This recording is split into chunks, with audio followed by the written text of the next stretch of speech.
Cher Mohamed, j'ai lu avec intérêt votre déclaration où vous exprimez un jugement sévère envers le système de parrainage actuel, le qualifiant de destructeur pour notre démocratie. Ces mots sont forts, et je me suis demandé si cette réaction venait du sentiment de ne pas franchir cette étape du parrainage, un processus que vous aviez autrefois vigoureusement soutenu.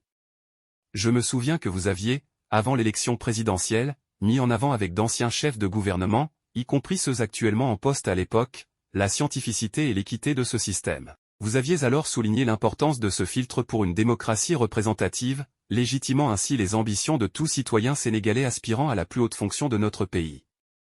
Au début, vous aviez accepté ces règles du jeu et constitué une équipe professionnelle pour collecter des parrainages de qualité. Si vous aviez réussi dès le premier tour, vous auriez certainement salué le travail accompli.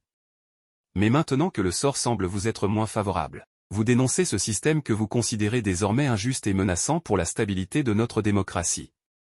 Vous demandez au chef de l'État une révision de ce système et l'arrêt du processus électoral en conséquence.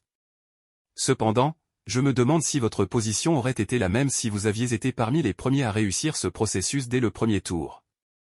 Est-il admissible que tout acteur politique conteste les règles du jeu uniquement lorsqu'elles ne lui sont pas favorables, remettant ainsi en question les accords issus d'un dialogue politique inclusif auquel vous avez participé? Je perçois votre déclaration comme un appel à une refonte de notre système électoral.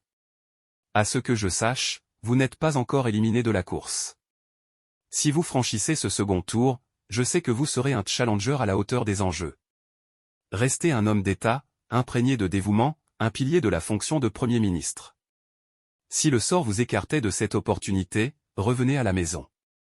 Vous êtes un enfant prodige de notre peuple, lié à la nation sénégalaise. Vos nouvelles ambitions ne doivent pas faire oublier votre devoir envers l'État, indépendamment des circonstances politiques. J'ai foi en votre attachement au Sénégal pour tous. Notre Sénégal émergent a besoin de vous. Vous êtes attendu pour contribuer à cette avancée. Fraternellement,